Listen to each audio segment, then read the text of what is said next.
On va changer un peu de chapitre, Monsieur le Président. Tous les Nigériens s'accordent pour reconnaître que l'une des plus grandes réussites de votre régime, c'est dans le domaine de l'agriculture avec la grande irrigation.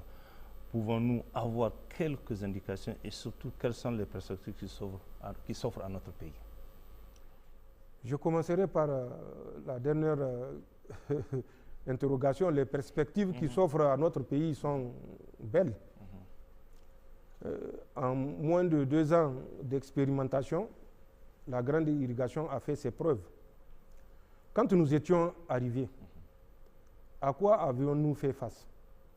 À un embargo sauvage, où même les produits médicaux étaient bloqués à la frontière de Malanville-Gaïa. Je dis même les produits pharmaceutiques, où l'électricité a été coupée, vous vous rappelez. Et sur injonction de qui? Sur injonction de Emmanuel Macron. Et c'est là qu'on exécuté au quart de tour. Nous avons tiré les conclusions. Aucune dépendance ne peut faire le bonheur d'un peuple. Un peuple qui choisit de vivre dans la dépendance vivra misérable et malheureux toute sa vie. Nous avions dit, ayons au moins l'intelligence d'assurer notre alimentation. Il ne faut pas qu'on attende que le riz nous vienne de l'extérieur. Il ne faut pas qu'on attende que le maïs nous vienne de l'extérieur. Le mil et le niébé, je n'en parlerai pas. Qu'est-ce qu'il faut faire? Nous avons tous les atouts. Au Niger, nous avons l'eau, nous avons la terre, 1 267 000 km². Ou même dans le Ténéré, si vous plantez quelque chose ou vous sémez quelque chose, ça va pousser. Il suffit d'apporter l'eau. Nous avons le soleil. Dieu nous a bénis de ces 3 choses. L'eau, la terre, le soleil. Et pour tout agronome, il sait que ces 3 éléments réunis, même si c'est avec un doigt que vous travaillez, vous pouvez produire suffisamment pour vous nourrir. Pourquoi nous, le Niger, depuis là, on souffre? On n'arrive pas à assurer notre autosuffisance alimentaire.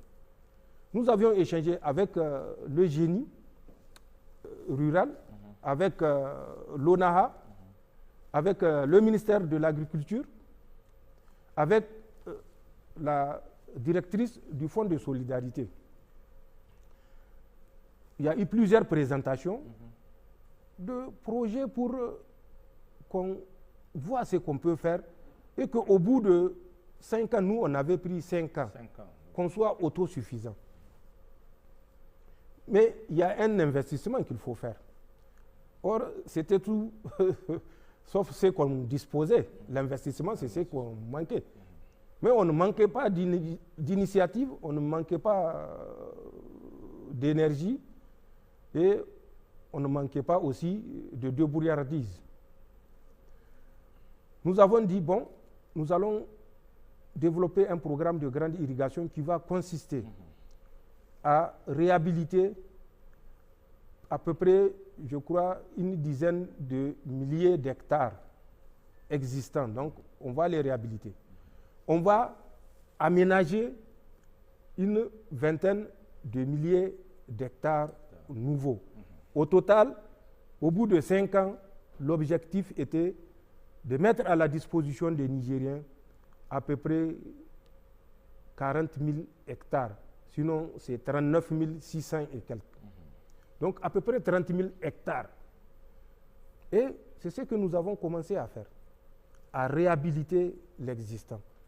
Nous l'avions fait à Gaïa, nous l'avions fait à Zender, nous l'avions fait à Difa, en commençant par Difa d'ailleurs, nous l'avions fait à Kazama, à Zender, donc nous l'avions fait à Djambali, à Maradi, nous l'avions fait à Gaïa, comme je l'ai dit, et en fin de compte, dans la région de Tillabéri. Nous avons réhabilité des périmètres existants. Nous avons réussi, en moins de 2 ans, à réhabiliter un peu plus de 1000 hectares.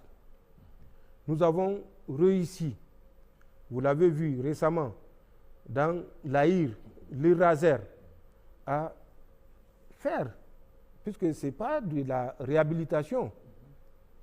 Tigourout 1, 2 et 3, oui. C'est carrément des sites nouveaux. Nouveau, c'est juste.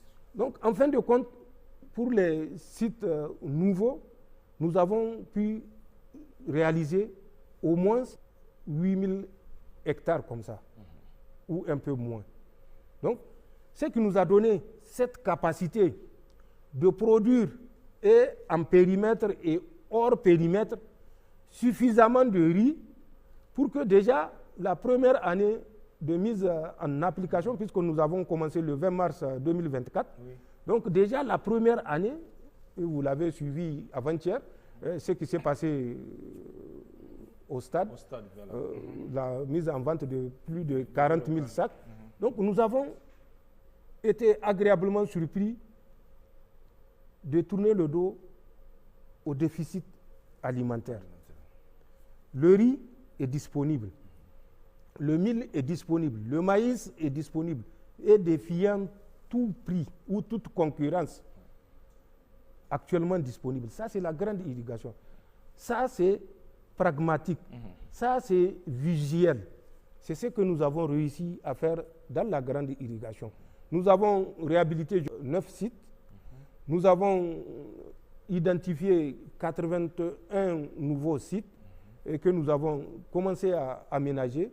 Et il y a actuellement 4000 hectares qui sont en étude. Oui, oui. En plus des 81 sites qu'on a déjà identifiés et commencé à réaliser et qui sont en finition pour certains. Pour Tigourout, il reste Tigourout 3. Pour Difa, il reste également un autre périmètre qui fait dans les 150 hectares qui sont à finaliser. Et je crois que pour Difa, ça doit être même fini. C'est pour Tigourout que c'est en cours. Donc voilà ce que nous avons réussi à faire à travers la grande irrigation, être autosuffisant dans un délai qui nous a surpris. Ouais, parce que nous avons un objectif de 5 ans et nous avons fait ça en 2 ans. On ne peut que rendre grâce à Allah subhanahu wa ta'ala qui nous a permis d'accomplir cette prouesse-là. Et remercier tous ceux qui ont participé à l'aventure de la grande irrigation, que ce soit le ministère de l'Agriculture, que ce soit l'ONAHA, que ce soit le génie rural, que ce soit les producteurs, les coopératives, que ce soit le ministère des Finances, que de temps en temps, malgré la résistance, arrive à mettre quand même, et que ce soit le Fonds de solidarité qui a joué un rôle très important pour accompagner les Nigériens à se nourrir sans tendre la main. Et depuis que nous sommes là, vous n'avez jamais vu là où nous avons demandé l'aide alimentaire. Quand on nous propose l'aide alimentaire, nous disons que nous avons dépassé. Nous avons tourné le dos à l'aide alimentaire. Si vous êtes prêts à aller avec nous dans d'autres domaines, nous sommes prenants. Mais si c'est l'aide alimentaire, laissez-nous. Nous sommes assez intelligents, nous sommes assez forts, nous avons suffisamment de terre, d'eau et de soleil pour produire au profit de nos populations. Et c'est ce que nous ferons, Inch'Allah. Et on voit déjà les résultats.